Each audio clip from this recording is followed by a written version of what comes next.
믿을 수 없는 일이 벌어졌습니다. 지금 여기 한국은 그저 조용하고 작은 별볼일 없는 아시아 국가이며 좋은 전화기를 만들긴 하지만 일본의 그림자를 따라가는 별거 아닌 나라라고 말했던 영국 옥스퍼드의 한 교수가 있습니다. 그랬던 그가 이것을 발견하고는 한국은 조용히 그들만의 힘으로 은혜를 되갚아주는 나라라며 경악을 금치 못했다고 하는데요. 심지어 그는 이제 모두가 한국을 존경해야 하며 다 같이 배워야 할 나라라고 선포해 영국 전역을 뒤흔들고 있다고 합니다. 대체 이 남자는 어떤 일들을 겪었기에 이런 주장을 하는 걸까요? 지금 바로 오늘의 사연 시작하겠습니다. 안녕하세요. 저는 영국 옥스퍼드 대학교의 제임스 톰슨 교수입니다. 옥스퍼드 대학교의 모든 사람들이 저를 그들이 아는 가장 똑똑한 사람이라고 말합니다. 제 학생들은 제 회색 머리카락과 주름진 얼굴을 보면서 제가 세상의 모든 것을 알고 있다고 생각해요. 30년 동안 저는 중요한 사람들에게 어떤 나라들이 전쟁을 시작할지, 어떤 나라들이 친구가 될지 또는 적이 될지에 대해 조언해왔습니다. 러시아가 3년 안에 우크라이나를 공격할 것입니다 라고 2018년 큰 회의에서 말했어요. 그것이 실제로 일어났을 때 사람들은 저를 미래를 보는 사람이라고 부르기 시작했습니다. 저는 그 이름이 좋았어요. 특별하게 느껴졌거든요. 하지만 아시나요? 저 같은 똑똑한 사람도 놓치는 것이 있습니다. 그리고 저는 큰 것을 놓쳤어요. 바로 대한민국이라는 나라를요. 제 수업에서 누군가 한국을 언급할 때마다 저는 손을 흔들곤 했습니다. 한국? 아, 그 조용한 아시아 국가 하면서 하품을 했어요. 좋은 전화기를 만들긴 하지만 그저 일본의 그림자를 따라가고 있을 뿐이죠. 저는 한국이 그저 빠른 기술력을 가졌지만 그다지 독립성이 없는 중간 크기의 나라라고 생각했습니다. 제 머릿속에서 세계의 중요한 장소들을 그려볼 때 한국은 중국, 러시아, 미국 같은 거인들 옆에 작은 점에 불과했어요. 제가 얼마나 틀렸던 걸까요? 런던에 비 오는 가을날이었습니다. 저는 제 사무실에 앉아 있었고 수많은 서류와 오래된 책들에 둘러싸여 있었어요. 먼지 낀 책 페이지와 젖은 코트의 냄새가 공기 중에 떠다녔습니다. 저는 곧 은퇴할 준비를 하고 있었어요. 마지막 큰 강의 준비만 남았죠. 저는 어떤 나라들이 가장 좋은 기억력을 가지고 있는지 알고 있다고 생각했어요. 그때 제 문에 부드러운 노크 소리가 들렸어요. 들어오세요. 저는 메모에서 눈도 떼지 않고 말했습니다. 릴리 첸, 제 가장 똑똑한 학생이었어요. 그녀의 신발이 바닥에서 삐걱거렸고 빗방울이 여전히 그녀의 노란 재킷을 타고 내려오고 있었습니다. 교수님, 질문이 있어요. 그녀가 말했어요. 저는 고개를 들어 그녀가 손에서 연필을 비틀며 긴장한 모습으로 서 있는 것을 보았습니다. 그래? 뭐지? 저는 책상 위에서 손가락을 두드리며 물었어요. 저는 바쁜 사람이었거든요. 제 할아버지는 에티오피아 출신이에요. 릴리가 말했습니다. 70년도 더 전에 한국 전쟁에 참전하셨어요. 그래, 한국 전쟁에 대해 알고 있어. 저는 빠르게 말했어요. 물론 그것에 대해 알고 있었죠. 1950년부터 1953년까지 일어났어요. 많은 나라들이 북한과 중국에 맞서 싸우는 남한을 돕기 위해 군인들을 보냈습니다. 하지만 이상한 점이 있어요. 릴리가 눈을 반짝이며 계속 말했어요. 한국 정부는 매년 우리 가족에게 감사 편지를 보내고 있어요. 심지어 저에게 그곳에서 공부할 수 있는 장학금도 제안했어요. 저는 눈을 깜박였습니다. 한국이 70년 후에도 에티오피아에게 감사하고 있다고? 그건 말이 안 돼. 저는 안경을 코 위로 밀어올리며 말했어요. 맞아요, 교수님, 릴리가 주장했습니다. 그리고 그들은 에티오피아에게만 그러는 게 아니에요. 전쟁 동안 그들을 도운 모든 21개국에게 그렇게 하고 있어요. 저는 뱃속에서 이상한 느낌을 받았어요. 마치 퍼즐을 풀었다고 생각했는데 맞지 않는 조각을 발견한 것 같은 느낌이었습니다. 이것은 제가 한국에 대해 알고 있다고 생각했던 것과 맞지 않았어요. 알아볼게. 저는 그다지 관심이 없는 척 말했습니다. 하지만 릴리가 떠난 후 그녀의 질문은 성가신 모기처럼 제 머릿속에서 계속 윙윙거렸어요. 그날 밤 저는 사무실에 늦게까지 남았습니다. 제 차는 책상 위에서 차가워졌어요. 비가 그친 것조차 알아차리지 못했습니다. 저는 한국과 다른 나라들과의 관계에 대해 찾을 수 있는 모든 파일을 꺼냈어요. 파일 하나하나와 페이지 하나하나에 제 눈은 점점 더 커졌습니다. 이것은 정말 놀라운데? 저는 혼자 중얼거렸어요. 제 목소리는 빈 방에 울려 퍼졌습니다. 제가 발견한 것은 단순한 감사 메모가 아니었어요. 한국은 70년 전에 도움을 준 나라들을 기억하고 놀라운 방식으로 보답하고 있었습니다. 콜롬비아, 에티오피아, 터키, 필리핀, 한국 전쟁 중에 군인을 보냈던 크고 작은 나라들은 모두 한국으로부터 지속적인 지원을 받고 있었어요. 한국은 그들을 위한 기념 공원을 짓고 있었습니다. 그들의 사람들에게 의료 지원을 제공하고 있었어요. 그들의 학생들을 위한 장학금 프로그램을 만들고 있었죠. 이 나라들의 재난이 닥쳤을 때 긴급 지원을 제공하고 있었습니다. 그리고 가장 놀라운 점은 이것이 일회성이거나 최근의 정책이 아니었다는 것이에요.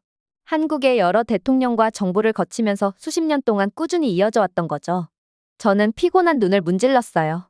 어떻게 이것을 놓쳤을까요? 모든 것을 예견한다고 하는 전문가인 제가? 이것은 단순한 감사가 아니야. 저는 깨달았어요. 이것은 그들의 국가 정체성이야. 그들은 기억을 전략으로 바꿨어.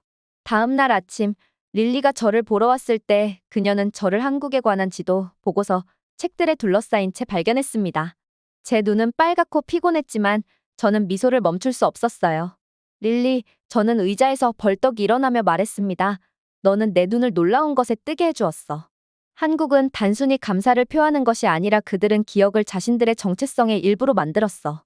그리고 그것은 제가 오랫동안 무시해왔던 이 놀라운 나라에 대해 알게 될 내용의 시작에 불과했습니다. 저는 그날 밤 잠을 이룰 수 없었어요. 천둥번개가 치는 동안에도 돌처럼 잘 자는 제가 말이에요. 하지만 한국이 제 마음속에서 계속 맴돌았습니다. 다음 날 아침, 저는 전에 한 번도 하지 않았던 일을 했어요. 수업을 전부 취소했습니다. 톰슨 교수님이 수업을 취소하셨다고? 세상이 끝나나 봐? 저는 학과 비서인 젠킨스 씨가 다른 교수에게 속삭이는 소리를 들었어요. 30년 동안 저는 단 하루도 빠진 적이 없었습니다. 하지만 저는 한국에 대해 더 알아야 했어요. 마치 조용한 이웃이 실은 비밀리에 슈퍼히어로였다는 것을 알게 된 것 같았습니다. 저는 제 사무실에 틀어박히고 더 깊이 파고들기 시작했어요. 한국이 친절을 이렇게 잘 기억한다면 다른 나라에게 상처받았을 때는 어떻게 대처할까요? 그때 저는 제 가장 좋아하는 차를 전부 쏟아버리게 만든 무언가를 발견했습니다. 2019년, 일본이 갑자기 3가지 특별한 소재를 한국에 판매하는 것을 중단했어요. 이 소재들은 정말 중요했습니다. 한국 기업들은 휴대폰과 컴퓨터 칩을 만들기 위해 이것들이 필요했거든요. 이 소재들이 없으면 한국의 기술 회사들은 큰 공경에 처하게 됩니다. 대부분의 전문가들은 이렇게 예측했어요. 한국은 일본에게 마음을 바꿔달라고 애원할 수밖에 없을 거예요. 그들에게는 선택의 여지가 없습니다. 한 유명한 분석가는 심지어 이렇게 썼어요. 한국은 무릎을 꿇을 것이다.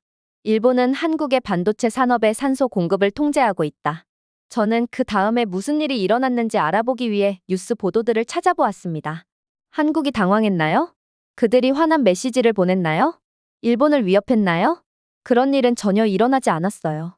전혀 가깝지도 않았습니다. 한국은 소리를 지르지 않았어요.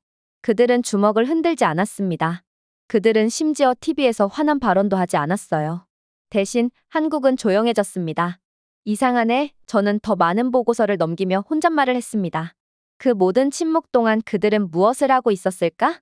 그리고 저는 그것을 발견했어요. 모두가 한국이 포기하고 있다고 생각하는 동안 그들은 실제로 밤낮으로 실험실과 공장에서 일하고 있었습니다.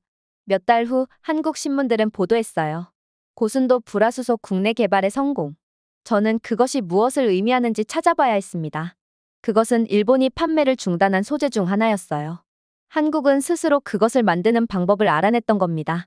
더 많은 헤드라인이 이어졌어요. 일본 소재의 대체 공급업체 발견. 공급망 다각화 가속화.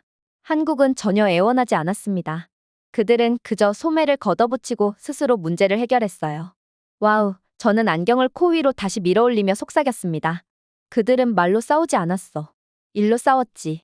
이후 1, 2년 동안 한국은 일본이 그들에게 사용했던 모든 소재와 부품을 체계적으로 대체했어요.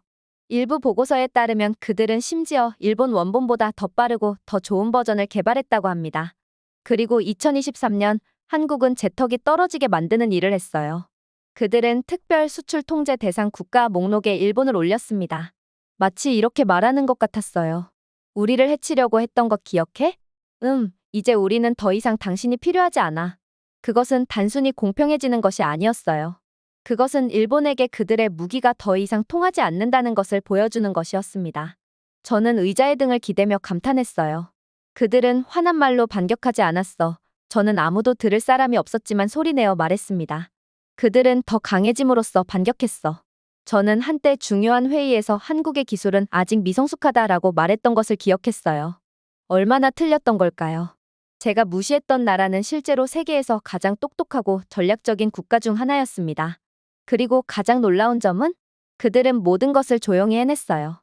그들은 더 큰 나라들이 종종 그러는 것처럼 위협하거나 자랑하지 않았습니다. 그들은 그저 침묵 속에서 열심히 일했고 결과를 통해 자신들을 증명했으며 그들의 성공이 스스로 말하게 했어요. 저는 제 노트북에 미친 듯이 적었습니다. 한국은 소음을 통해 복수를 추구하지 않는다.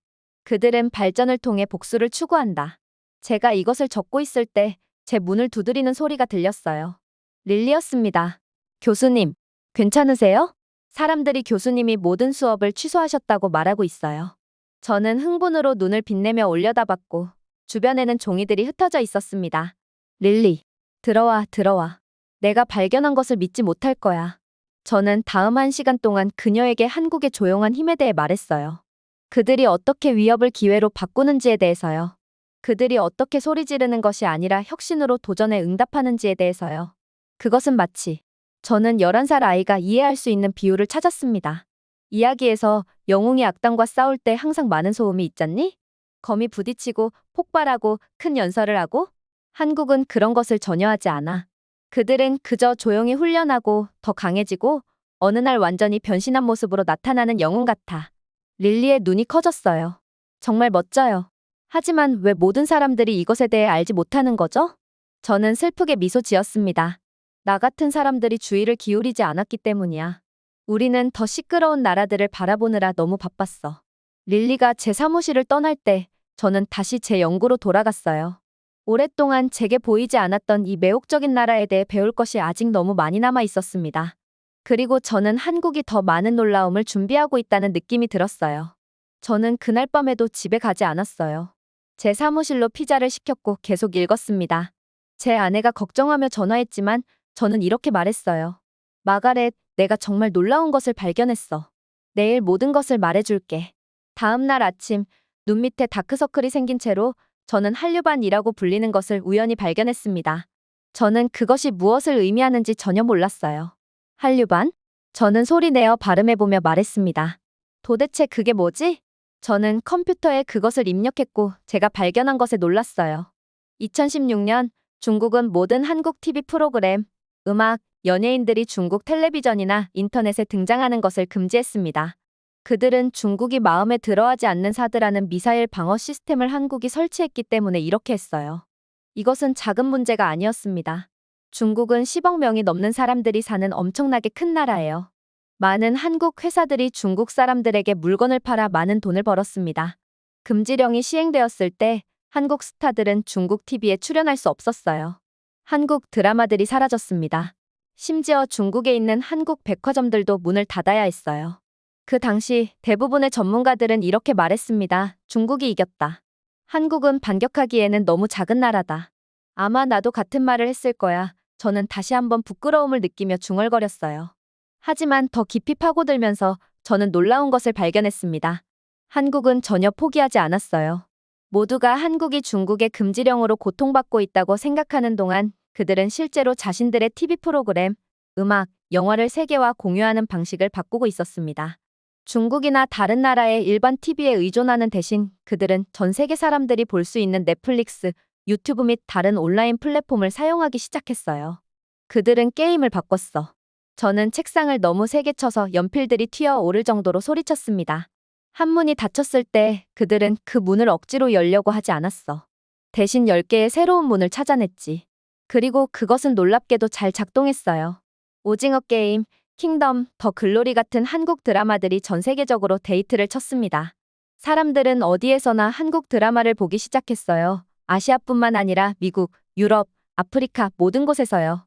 가장 재미있는 부분은 한국 드라마가 금지된 중국에서조차 사람들은 어쨌든 그것들을 볼 방법을 찾았다는 거예요. 그들은 VPN이라는 특별한 도구를 사용해 몰래 한국 콘텐츠를 시청했습니다. 보고서에 따르면 금지령 이후 더 많은 중국 젊은이들이 한국 드라마를 보고 한국 음악을 듣고 싶어 했어요. 마치 아이에게 사탕을 먹지 말라고 말하는 것과 같아 저는 혼자 웃으며 말했습니다. 그것은 오히려 더 원하게 만들 뿐이야. 한국은 중국의 처벌을 전 세계적 기회로 바꾸었어요. 금지령 이전에 한국 엔터테인먼트는 주로 이웃 아시아 국가들에 집중했습니다. 금지령 이후 그들은 전 세계를 정복했어요. 저는 너무 흥분한 나머지 토요일이었지만 릴리에게 전화를 걸었습니다. 릴리, 한국 드라마를 본 적 있니? 저는 그녀가 전화를 받자마자 물었어요. 네, 교수님. 오징어 게임과 몇 개 더 봤어요. 왜요? 그녀는 제 열정에 혼란스러워 보였습니다. 한국이 무엇을 했는지 알아? 그들은 자신들의 엔터테인먼트 산업을 파괴할 수도 있었던 것을 가지고 대신 세계를 장악하는 데 사용했어. 저는 릴리에게 한국이 중국의 금지령에 어떻게 대응했는지 설명했어요. 분노나 군사적 위협이 아니라 창의성과 더 나은 이야기로요. 그것은 마치 저는 적절한 비유를 찾았습니다. 누군가가 당신이 당신의 거리에서 레모네이드를 파는 것을 막기 위해 벽을 세웠다고 상상해봐. 화를 내는 대신 당신은 세계 최고의 레모네이드 레시피를 만들어 그 하나의 거리를 제외한 모든 거리에 판매하는 거야. 그러면 벽이 있는 거리의 사람들이 어쨌든 당신의 레모네이드를 사기 위해 몰래 넘어오기 시작하지. 릴리가 웃었어요. 그렇게 생각해 본 적이 없어요. 나도 그랬어. 저는 인정했습니다. 하지만 이건 천재적이야. 그들은 무기로 싸우지 않았어. 그들은 사람들이 저항할 수 없는 이야기와 노래와 드라마로 싸웠어. 저는 그날 나머지 시간을 노트북으로 한국 드라마를 보며 보냈어요. 저는 전에는 그것들에 관심이 없었지만 이제는 매료되었습니다. 이것들은 단순한 시시한 드라마가 아니었어요. 그것들은 아름다운 촬영과 놀라운 배우들이 있는 강력하고 감정적인 이야기였습니다. 그날 밤 저는 마침내 제 아내 마가렛에게 집에 갔어요. 그녀는 제가 얼마나 피곤해 보이는지 보고 걱정했지만 제 눈에 있는 흥분을 보고 그녀의 표정이 바뀌었습니다. 내가 한국에 대해 배운 것을 당신은 믿지 못할 거야. 저는 저녁 식사를 하면서 그녀에게 말했어요. 그들은 군대나 돈보다 더 강력한 무언가를 발견했어. 그게 뭐예요? 그녀가 물었습니다. 저는 제가 발견한 모든 것을 생각하며 미소 지었어요. 이야기의 힘이야. 그들은 단 하나의 총이나 탱크 없이 세계를 정복했어. 그들은 당신을 울게 만드는 드라마, 당신을 춤추게 만드는 노래, 그리고 당신을 긴장하게 만드는 영화로 그것을 했어. 마가렛은 회의적으로 보였어요. 그저 엔터테인먼트만으로? 그게 그렇게 중요할 리가 없어요. 저는 고개를 저었습니다. 나도 그렇게 생각했어. 하지만 생각해봐. 무엇이 사람들의 생각을 바꾸지? 무엇이 그들을 한 번도 가보지 않은 나라와 사랑에 빠지게 하지? 무엇이 그들이 그저 재미로 새로운 언어를 배우게 하지? 저는 마가렛이 이해하기 시작하는 것을 볼 수 있었어요. 한국은 놀라운 일을 했어. 저는 계속했습니다. 그들은 전 세계 사람들이 그들의 문화와 사랑에 빠지게 했어. 그리고 사람들이 당신의 문화를 사랑할 때 그들은 당신의 나라를 방문하고 당신의 제품을 구매하고 당신의 언어를 배우고 당신의 친구가 되지. 그날 밤 잠자리에 들기 전에 저는 제 노트북에 적었습니다. 한국의 비밀 무기는 강철로 만들어지지 않았다. 그것은 이야기로 만들어졌다. 그리고 저는 이 매혹적인 나라가 제 전문가의 눈에서 어떤 다른 비밀을 숨기고 있을지 궁금해했어요. 월요일에 직장에 돌아갔을 때 제 동료들은 제 새로운 집착에 충격을 받았어요. 제임스, 무슨 일이 있는 거야? 윌리엄스 교수가 제 열린 문 옆에 서서 물었습니다. 사무실에서 잠을 자고 있다고 들었어. 그리고 지금은 한국 TV 프로그램을 보고 있다고? 저는 컴퓨터에서 고개를 들었는데 거기서 K-방역이라는 것에 대해 메모를 하고 있었어요. 제 책상은 이제 한국에 관한 인쇄물들, 다양한 색상의 스티커 메모, 그리고 심지어 제가 온라인으로 구매한 작은 한국 국기로 가득 차 있었습니다. 로버트, 당신이 어떤 것에 대해 완전히 잘못 알고 있었던 적이 있나요? 너무 잘못 알고 있어서 당신이 알고 있다고 생각했던 다른 모든 것에 의문을 갖게 되는 그런 경우 말이에요? 저는 그에게 물었어요. 그는 웃었습니다. 별로 없어. 그게 바로 대학에서 우리에게 높은 급여를 주는 이유야, 제임스. 우리는 항상 옳은 판단을 해야 하기 때문이지. 저는 한국에 대해 너무 잘못 알고 있었고, 이제 저는 수십 년 동안 무시해왔던 이 나라에 대해 더욱 놀라운 것을 발견하고 있었습니다. 모든 것은 2020년 초 코로나19가 전 세계를 강타했을 때 시작되었어요. 그 무서웠던 시간을 기억하시나요? 학교들이 문을 닫았습니다. 사람들은 마스크를 썼어요. 모두가 두려워했습니다. 바이러스가 처음 퍼지기 시작했을 때 저는 다른 나라들이 어떻게 대응하는지 지켜봤어요. 한국은 즉시 모든 사람들에게 마스크를 쓰게 했습니다. 그들은 감염된 사람들이 어디에 있었는지 추적했어요. 심지어 사람들이 차에서 내리지 않고도 검사를 받을 수 있는 드라이브스루 검사소도 만들었습니다. 그리고 그때 제가 어떻게 생각했는지 아세요? 지금 인정하기 부끄럽지만요. 한국은 과잉 반응하고 있어. 저는 좀 회의 중에 동료들에게 말했어요. 이 모든 마스크 착용과 추적은 과도해. 전형적인 아시아식 대응이야. 너무 통제적이라고. 유럽과 미국의 많은 전문가들이 저에게 동의했습니다. 우리는 우리 방식이 더 낫다고 생각했어요. 더 여유롭고 개인의 자유에 더 초점을 맞춘. 우리가 얼마나 틀렸던 걸까요? 단 몇 주 만에 모든 것이 바뀌었습니다. 유럽과 미국은 큰 문제에 빠졌어요. 병원들은 만원이었습니다. 매일 수천 명의 사람들이 아프게 되었어요. 우리는 모든 사람들을 위한 충분한 마스크를 찾을 수 없었습니다. 우리는 누가 감염되었고 누가 아닌지 알 수 없었어요. 한편 한국은 상황을 통제하에 두었습니다. 그들의 병원들은 과부하되지 않았어요. 그들은 충분한 마스크를 가지고 있었습니다. 그들은 바이러스가 어디서 퍼지고 있는지 알고 신속하게 막았어요. 그들은 어떻게 그렇게 했을까? 저는 숫자들을 바라보며 속삭였습니다. 한국의 사망률은 다른 나라들보다 훨씬 낮았어요. 그들의 경제는 그렇게 심하게 붕괴되지 않았습니다. 그들의 학교들은 더 빨리 다시 문을 열었어요. 그리고 정말 놀라운 일이 일어났습니다. 한국을 비웃었던 바로 그 나라들이 그들에게 도움을 요청하기 시작했어요. 세계보건기구는 한국의 질병 전문가들과 영상회의를 열었습니다. 미국 질병통제예방센터는 한국의 드라이브스루 검사에 대해 물었어요. 유럽 국가들은 공식 문서에서 K-방역이라는 용어를 사용하기 시작했습니다. 저는 믿을 수 없었어요. 제가 과잉 반응한다고 무시했던 나라가 이제 세계의 대유행을 처리하는 방법을 가르치고 있었습니다. 하지만 정말 인상 깊었던 것은 이거예요. 한국은 우쭐대거나 내가 말했잖아 라고 말하지 않았습니다. 그들은 몇 주 전에 우리가 그들을 비웃었다는 것을 상기시키지 않았어요. 대신 그들은 자신들이 알고 있는 모든 것을 공유했습니다. 그들은 필요한 나라들의 마스크와 검사 키트를 보냈어요. 그들은 다른 사람들이 복사할 수 있도록 자신들의 방법에 대한 자세한 가이드를 발행했습니다. 그날 오후 릴리가 제 사무실에 들렀을 때 저는 인정했어요. 만약 제가 그들이었다면 적어도 약간은 으스대었을 거예요. 너희들이 우리를 비웃었는데 이제 우리 도움을 원해? 하지만 한국은 전혀 그렇게 하지 않았어. 릴리는 고개를 끄덕였습니다. 우리 엄마가 진정한 자신감은 자랑할 필요가 없다고 말씀하세요. 저는 그것에 대해 생각했어요. 한국은 자신들의 접근 방식에 대해 충분히 자신감이 있어서 그들이 옳다는 것이 증명되었을 때 그것을 굳이 내세울 필요가 없었습니다. 그날 저녁, 저는 전 세계 대학의 동료들과 줌회의에 참석했어요. 주제는 대유행 대응 전략이었습니다. 우리는 한국의 접근 방식이 왜 그렇게 효과적이었는지 이해할 필요가 있어 독일의 한 교수가 말했어요. 그들의 준비는 놀라웠어. 그들의 시스템은 준비되어 있었어. 캐나다에서 온 또 다른 교수가 덧붙였습니다. 그들은 메르스와 같은 이전 발병에서 배우고 그 교훈을 즉시 적용했어. 저는 몇 개월 전과 비교해 지금 한국을 얼마나 다르게 보는지 생각하며 조용히 앉아 있었어요. 제가 거의 주의를 기울이지 않았던 이 나라가 세계의 글로벌 위기를 처리하는 방법을 가르치고 있었습니다. 제 차례가 되었을 때 저는 모두를 놀라게 했고 저 자신도 놀랐어요. 우리는 오만했습니다. 저는 솔직하게 말했어요. 한국은 준비되어 있었고 우리는 그렇지 않았어요. 우리가 논쟁하는 동안 그들은 행동했습니다. 우리가 경쟁하는 동안 그들은 협력했어요. 아마도 단지 그들의 대유행 대응을 연구하는 대신 우리는 국가적 도전에 대한 그들의 전체적인 접근 방식을 연구해야 할 것 같습니다. 통화상의 침묵은 귀가 먹먹할 정도였어요. 그런 다음 하나씩 머리들이 끄덕이기 시작했습니다. 그날 밤 마침내 적절한 시간에 집에 갔을 때 저는 이 놀라운 나라에서 또 무엇을 배울 수 있을지 생각했어요.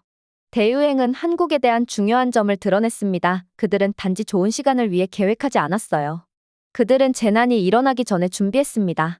그들은 과거를 기억해요. 저는 별이 빛나는 하늘 아래 집으로 운전하며 혼잣말을 했습니다. 그들은 실수를 반복하지 않죠. 그리고 저는 작지만 강력한 국가가 이제 다시 학생이 되고자 하는 열망을 품은 교수인 저에게 어떤 다른 교훈을 가르쳐 줄 수 있을지 궁금해했어요. 드디어 중요한 날이 왔습니다. 옥스퍼드 대학교의 대강당은 사람들로 가득 찼어요. 모든 좌석이 채워졌고 사람들은 벽에 기대어 서 있었습니다. 저는 이전에 제 강연을 듣기 위해 이렇게 많은 사람들이 모인 것을 본 적이 없었어요. 제 은퇴 강의는 원래 기억하는 나라들이라고 불릴 예정이었지만 저는 그것을 바꿨습니다.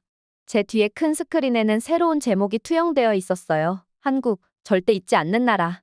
제가 노트를 정리하면서 제 손이 약간 떨렸습니다. 저는 세 번째 줄에 앉아있는 릴리를 발견했고 그녀는 저에게 엄지손가락을 치켜 세웠어요. 그녀 옆에는 제 아내 마가렛이 앉아 있었는데 그녀는 한 주 내내 제가 부엌 테이블에서 연설을 반복해서 연습할 때 인내심 있게 들어줬습니다. 신사숙녀 여러분, 저는 조용한 홀에 울려 퍼지는 제 목소리로 시작했어요. 3개월 전 저는 국제 관계에 대해 모든 것을 알고 있다고 생각했습니다. 저는 30년 동안 국가들을 분석하고 갈등을 예측하고 정부에 조언해왔어요. 사람들은 저를 미래를 보는 사람이라고 불렀습니다. 저는 깊게 숨을 들이마셨어요. 하지만 저는 제 눈앞에서 일어나고 있던 특별한 일에 대해 눈이 멀어 있었습니다. 그리고 아마도 여러분 중 많은 분들이 너무 오랫동안 오해하고 과소평가해온 나라가 있어요. 그 나라는 한국입니다. 저는 청중 사이에서 몇몇 혼란스러운 표정을 보았어요. 한국? 왜 유명한 톰슨 교수가 그의 마지막 강의에서 한국에 대해 이야기하고 있을까요? 저는 여러분에게 이야기를 들려드리고 싶습니다. 저는 계속했어요. 전쟁이나 조약이나 교수들이 보통 이야기하는 것들에 관한 것이 아닙니다. 저는 기억하는 나라에 대해 여러분에게 말씀드리고 싶어요. 다음 1시간 동안 저는 제가 배운 모든 것을 공유했습니다. 저는 그들에게 한국이 어떻게 친절을 기억하는지, 한국이 어떻게 70년 전 한국 전쟁 동안 그들을 도운 에티오피아, 콜롬비아 및 다른 나라들에게 여전히 감사하고 있는지 말했어요. 저는 한국이 일본의 수출 규제로 인한 상처를 어떻게 기억하고 분노가 아닌 혁신으로 대응하여 이전보다 더 강해졌는지 설명했습니다. 저는 한국이 어떻게 한국 엔터테인먼트에 대한 중국의 금지를 세계적인 기회로 전환하여 영화, TV 프로그램 및 음악으로 세계를 정복했는지 설명했어요. 그리고 저는 한국의 대유행 대응이 어떻게 과거의 실수로부터 배우고 재난이 닥쳤을 때 준비되어 있던 국가를 보여주었는지에 대해 이야기했습니다. 한국은 기억을 통해 움직입니다. 저는 각 단어마다 더 강해지는 목소리로 말했어요. 감사와 도전 모두 그들의 미래를 위한 연료가 됩니다. 그들은 잊지 않습니다. 그들은 그들의 기억을 행동으로 변화시킵니다. 저는 방 주위를 둘러보았어요. 모두가 집중해서 듣고 있었습니다. 심지어 한국에 대한 제 최근의 집착에 항상 약간 회의적이었던 제 오랜 동료들도 자리에서 앞으로 몸을 기울이고 있었어요. 서구의 우리는 단기적인 이익에 너무 집중해왔습니다. 우리는 우리가 받은 호의와 우리가 배워야 할 교훈 모두를 잊어버립니다. 한국은 우리에게 다른 길을 보여줍니다. 기억이 전략이 되는 길이죠. 제가 말을 마쳤을 때 잠시 동안 방은 완전히 조용했어요. 그런 다음 누군가 박수를 치기 시작했습니다. 그리고 또 다른 사람이, 곧 전체 홀에서 박수 소리가 터져 나왔어요. 사람들은 나중에 질문하기 위해 줄을 섰습니다. 한국의 접근 방식이 미래 국제관계에 어떤 영향을 미칠까요? 우리는 왜 그렇게 오랫동안 한국을 오해해왔을까요? 다른 나라들이 한국의 기억 전략에서 배울 수 있을까요? 저는 최선을 다해 대답했지만 계속 생각했어요. 저는 이 놀라운 나라를 이해하는 표면만 긁었을 뿐입니다. 군중이 흩어지기 시작할 때 릴리가 큰 미소를 지으며 저에게 다가왔어요. 톰슨 교수님, 정말 대단했어요. 은퇴하시니 이제 무엇을 하실 건가요? 저는 웃으며 주머니에서 비행기 티켓을 꺼냈습니다. 한국에 갑니다. 저는 말했어요. 저는 3개월 동안 멀리서 그곳을 연구했어요. 이제 저는 제 눈으로 직접 보고 싶습니다. 릴리는 흥분하며 손뼉을 쳤어요. 완벽해요. 언제 떠나시나요? 다음 주에요. 마가렛도 함께 갑니다. 우리는 그곳에서 6개월을 보낼 거예요. 저는 서울대학교에서 몇 번의 강의를 하기로 했지만 대부분은 가르치는 것이 아니라 배우는 시간이 될 것입니다. 나중에 제가 옥스퍼드 대학교의 톰슨 교수로서 마지막으로 홀을 나갈 때 저는 몇 년 만에 더 가벼운 느낌이 들었어요. 제 경력은 국가 간의 갈등과 긴장을 분석하는 데 집중되어 있었습니다. 하지만 교수로서의 마지막 장에서 저는 더 긍정적인 무언가를 발견했습니다. 과거를 기억하는 것이 어떻게 더 나은 미래를 구축할 수 있는지 보여주는 나라를요. 그날 저녁, 마가렛과 저는 정원에 앉아 차를 마시며 석양을 바라보았습니다. 한국에 가는 것이 긴장되세요? 그녀가 물었어요. 옥스퍼드와는 큰 변화예요. 저는 나무 사이로 필터링되는 황금빛을 바라보며 잠시 생각했어요. 긴장되지 않아요. 저는 마침내 말했습니다. 흥분됩니다. 저는 다시 학생이 된 것처럼 배울 것이 너무 많아요. 저는 제가 읽고 있던 책, 한국어 교재를 내려다보았어요. 저는 지금까지 몇 가지 문구만 배웠습니다. 안녕하세요. 감사합니다. 그리고 제가 더 배우고 싶습니다. 재미있는 거 알아요? 저는 마가렛에게 말했어요. 저는 평생 동안 국가들이 어떻게 서로 싸우는지 연구했어요. 그리고 결국 제가 발견한 가장 중요한 것은 한 나라가 어떻게 친구들을 기억하는지였습니다. 다음 주 우리 비행기가 서울로 이륙할 때 저는 아래에서 점점 작아지는 영국의 풍경을 내려다보았어요. 제가 평생 고향이라고 불렀던 나라는 점점 작아지고 있었고 세계의 반대편에는 새로운 모험이 기다리고 있었습니다. 제 기내 가방에는 노트북이 있었는데 첫 페이지에 제가 쓴 제목을 제외하고는 비어 있었어요. 한국, 절대 잊지 않는 나라, 그리고 마침내 알아차린 교수. 저는 그 페이지들을 채우기 시작하기가 너무 기다려졌습니다. 오늘의 사연은 여기까지입니다. 끝까지 시청해주셔서 감사합니다. 1초 만에 클릭할 수 있는 구독과 좋아요는 저에게 너무 큰 힘이 됩니다. 감사합니다.